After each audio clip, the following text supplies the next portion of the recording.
Video DSLR से बनाओ या सिनेमा कैमरा से, अगर तुम्हारा ऑडियो अच्छा नहीं है तो तुम्हारा वीडियो कोई नहीं देखेगा। अगर तुम सही से अपना ऑडियो एडिट नहीं करते तो तुम 500 का माइक यूज करो या 50,000 का, तुम्हारा ऑडियो गंदी ही आएगी। चलो बताता हूँ तुम कैसे इन 4 सिंपल स्टेप को अप्लाई करके अपना ऑडियो प्रोफेशनल लेवल तक ले जा सकते हो। Step 1, mic selection. अगर तुम्हारे पास माइक है तो बढ़िया, नहीं है तुम ऐसे 50 रुपए वाला हेडफोन यूज कर सकते हो या कोई भी घर पे पुराना या नया जो भी हो फोन यूज कर सकते हो।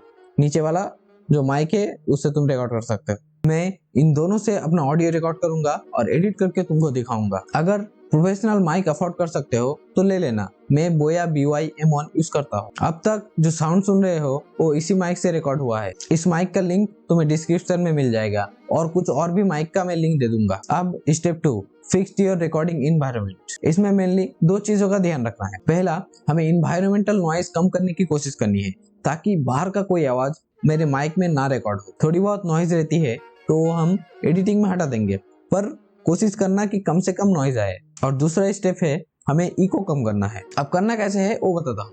पहले तुम्हारे रूम का खिड़की और दरवाजा अच्छे से बंद कर देना है ताकि बाहर का कोई भी आवाज अंदर ना आ सके। और इको कम करना है तो तुम जहां बैठ के रिकॉर्डिंग कर रहे हो उसके आसपास कंबल या कपड़े फैला देना है ताकि जो वॉइस रिफ्लेक्ट करके आएगी उसको वो कपड़ा एब्जॉर्ब कर ले। और अगर तुम्हारे पास पैसे की कमी नहीं है तो तुम एक्रोस्टिक फॉर्म भी लगा सकते हो। अब स्टेप नंबर 3, माइक की पोजीशन। अब हमने इन्वायरमेंट तो फिक्स कर दिया, अब तुम्हें फिक्स करने की जरूरत है, मतलब तुम्हारे रिकॉर्डिंग करने का तरीका। एक बेसिक रूल हमेशा याद रखना, माइक और तुम्हारे मुंह के बीच 6 से 10 इंच तक गैप होना चाहिए। अब तुम हर वक्त तो स्केल लेके नहीं घूम सकते, तो एक शॉर्ट ट्रिक याद रखो। देखो ऐसे करके मुंह से यहाँ तक देखो इतना गैप होना चाहिए, ठीक है। मैं तो कॉलर में यूज करता हूँ, वो अलग बात है। ऐसा क्यों करना है? ताकि तुम्हारा आवाज ना फटे और ऐसी कोई आवाज ना आए।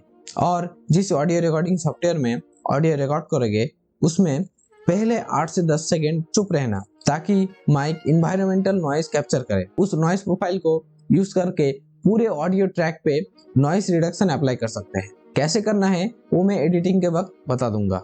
अब चलते हैं चौथे स्टेप पर। अगर तुम्हारे पास लैपटॉप या पीसी है तो हम ऑडासिटी सॉफ्टवेयर यूज करेंगे। तुम इसको गूगल से फ्री में डाउनलोड कर सकते हो। पहले मैं इस हेडफोन की माइक से रिकॉर्डिंग करूंगा और एडिट करके तुमको दिखाऊंगा कैसे एडिट करते हैं।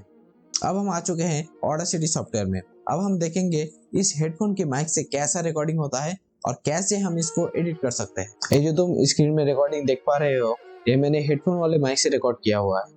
पहले सुन लो, उसके बाद इसको मैं एडिट करूंगा।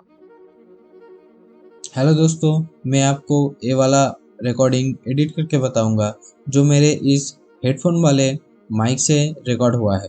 सुन लिया? अब देखो मैंने थर्ड स्टेप में क्या बोला था कि रिकॉर्डिंग के शुरुआत के कुछ सेकंड चुप रहना ताकि आसपास का नॉइज कैप्चर करे। अब मैं उससे पहले शुरू करूंगा। तो क्या करना होगा, नॉइज वाले सेक्शन को सिलेक्ट करो, उसके बाद effect, noise remove and repair, noise reduction, get noise profile. अब पूरे को सिलेक्ट करके फिर से effect, remove, noise removal and repair, noise reduction, then कुछ नहीं करना, ओके। अब मैं रात को शूट किया इसलिए मेरा नॉइज उतना नहीं है, ठीक है। अब तुम दिन के बाद करोगे या तुम्हारा इन्वायरमेंट ऐसा होगा कि जरा सा नॉइज रह सकता है, तो तुम ये सेम प्रोसेस 2 बार 3 बार रिपीट कर सकते हो। मेरा नहीं है तो मैं एक बार ही कर रहा हूँ। अब आगे बढ़ते हैं। पूरा ऑडियो को सिलेक्ट करो, उसके बाद effect, EQ and filters, filter curve EQ, उसके बाद यहाँ पर preset and settings, factory presets, then bass boost. इससे क्या होगा, थोड़ा सा बेस बढ़ जाएगा मेरे वॉइस का, ठीक है। थोड़ा कम होगा तो उसका बेस बढ़ जाएगा। उसके बाद फिर से पूरा ऑडियो को सिलेक्ट करके same EQ and filters, then filters curve EQ, then फिर से प्रीसेट्स एंड सेटिंग्स, फिर से factory presets, then treble boost,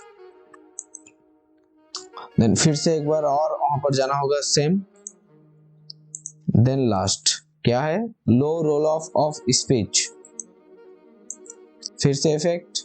उसके बाद थोड़ा सा हम कंप्रेस कर लेंगे, यहाँ पर वॉल्यूम एंड कंप्रेशन, उसके बाद कंप्रेस, देन कुछ सेटिंग्स छेड़ना नहीं है, ओके।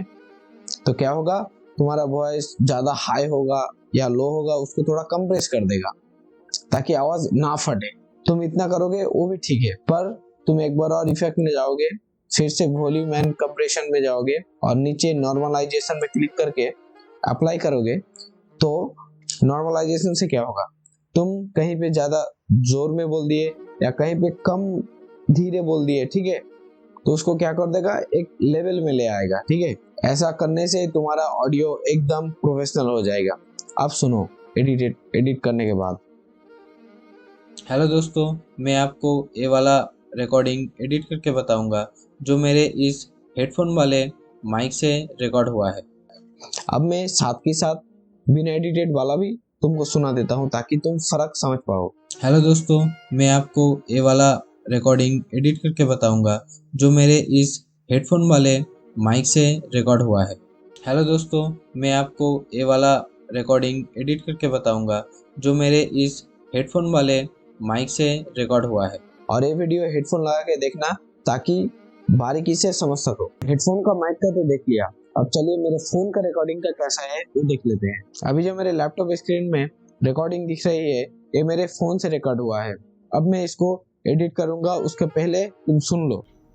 दोस्तों अभी आपने तो देख लिया कैसे हमने ऑडियो को रिकॉर्ड किया। अब हम देख लेते हैं फ़ोन में कैसे रिकॉर्डिंग करके एडिट कर सकते हैं। पहले की तरह सेम प्रोसेस में मैं इसको एडिट करके तुमको रिजल्ट दिखाता हूँ।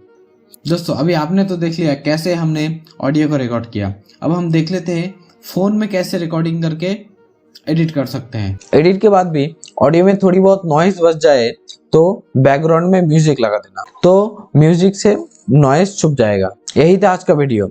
आई होप समझ आया होगा कैसे ऑडियो रिकॉर्ड करते हैं, किस इन्वायरमेंट में रिकॉर्ड करते हैं और कैसे एडिट करते हैं। आई होप वीडियो अच्छा लगा होगा, और अगर ऐसा है तो वीडियो को लाइक कर देना, चैनल को सब्सक्राइब कर देना, और मैं मिलता हूँ अगले वीडियो में किसी नई टॉपिक के साथ। Thanks for watching.